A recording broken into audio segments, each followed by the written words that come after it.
Hello and welcome to my presentation for Health Studies Foundations of Health Science. My name is Change-Bridegum and I look forward to exploring one of the health behavior theories which offers behavior change. Here is a little about me. Here's a little about me. I am a wife, mother of 6 children, and currently a graduate student in health science studies. I've been a registered dental assistant for over 15 years. I really enjoy dentistry and I love to help others better their overall health. My passion is oral health, and I currently work in the dental hygiene clinic at Texas Women's University. Oral health is often overlooked and taken for granted, but it is one of the most important health systems of the body. Colgate Professional explains, your mouth is a window into what's going on in the rest of your body, often serving as a healthful vantage point for detecting the early signs and symptoms of systematic disease, a disease that affects or pertains to your entire body, not just one of its parts. Systematic conditions such as AIDS or diabetes, for example, often first become apparent mouth lesions or other oral problems. In fact, according to the Academy of General Dentistry, more than 90% of all systemic diseases produce oral signs and symptoms. Long-term gum infections can eventually result in the loss of your teeth, but the consequences may not end there. Recent research suggests that there may be an association between oral infections, primarily gum infections, and poorly controlled diabetes, cardiovascular disease, and preterm birth. Diabetes is a key health issue affecting the U.S. Studies have shown poorly controlled diabetes puts people at increased risk of developing gum disease. Chronic gum disease may, in fact, make diabetes more difficult to control as well, and infections may cause insulin resistance, which disturbs blood sugar control. Dr. Jonathan Shipp explains in the Journal of the American Dental Association that diabetes is a common disease with oral manifestations that impact dental care. He also notes how diabetes is not subjected to a set age group. All ages can be sufferers from diabetes. The most common ethnic group diagnosed in the recent years have been African Americans and Hispanics here in the U.S. Diabetes can be diagnosed based off of oral signs and symptoms like gingivitis and periodontal disease. Recurrent oral fungal infections and impaired wound healing is what diabetes is often found associated with.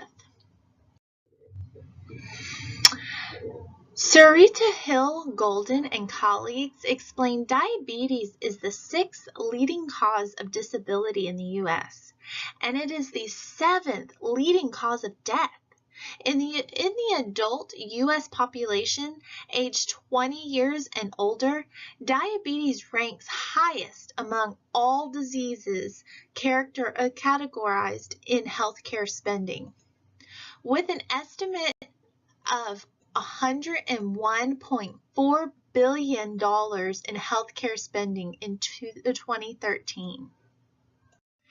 A common problem in dentistry and in medical health is there is not a good, clear bridge between dentistry and healthcare.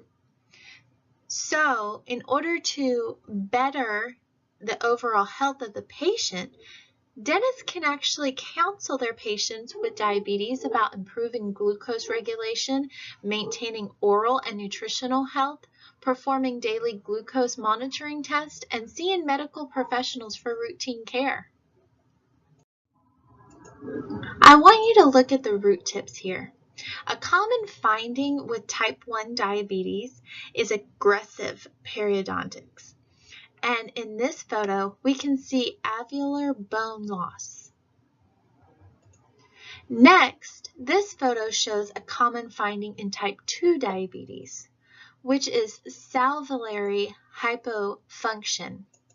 Salivary hypofunction is a reduction in saliva. This causes rapid decay, and the brittle effect of the tooth or teeth can break easily as well.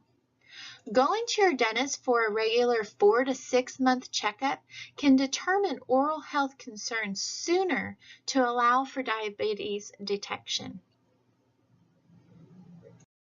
Therefore, dental professionals can play an important role in diagnosing and managing patients with diabetes.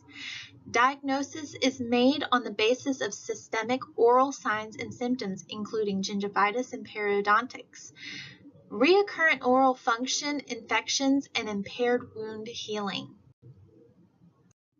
Proceed model can be thought as a roadmap. It serves to guide the process of designing, implementing, and evaluating health behavior change programs.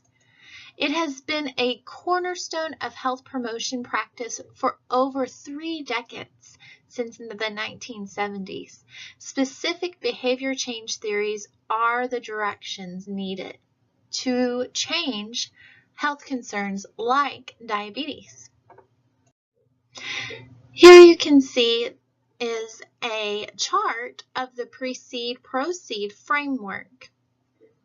Poor quality of life is common among diabetic patients, and educational interventions is one of the most effective strategies to improve the quality of life for chronic patients.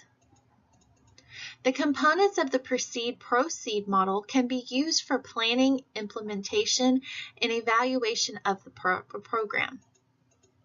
Data collection tools can be utilized with a Diabetes Quality of Life Questionnaire or a DQOL. The main objective of educational intervention in terms of diabetes is to change patients' lifestyle and improve their quality of life. 1 and 3 months after intervention is a significant enough time to observe the difference, according to some studies done back in 2017. In 2000, Dr. Paula Moore and colleagues used a survey to understand predispositioning, enabling, and reinforcing data from 1986. Here are a few example questions used. Does your dentist know that you have diabetes? More than 85% said yes. And once again, this is even from 1986. Do you believe that your oral health would be better if you did not have diabetes? Less than 45% said no. And finally, have you ever been told by a healthcare professional that you should be extra careful to brush, floss, and see a dentist often because you have diabetes? Almost 70% said no. This questionnaire surveyed patients involved were surveyed over a 3-year period through the University of Pittsburgh Epidemiology of Diabetic Complications. And patients with diabetes appear to lack important knowledge about the oral health complications of their disease. The result of this study did not indicate improved prevention behaviors among the subjects with diabetes compared with non-diabetic control subjects. The consequences of periodontal disease and subsequent tooth loss not only are the important considerations for the quality of life of patients with diabetes, but they may affect significantly overall health by compromising patients' ability to maintain healthy diets and proper glycemic control. Who can benefit from a health behavior change intervention? To target an audience, the health program specialist needs to fully understand the health concern, study cultural context, and develop an understanding for the social characteristics for the intervention to be effective in a community.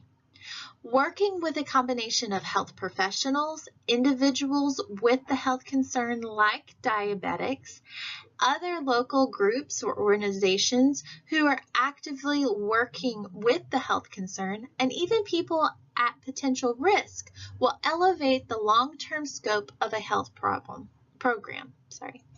Knowing these key audiences are known as the theoretical constructs or concepts of using a health behavior change theory.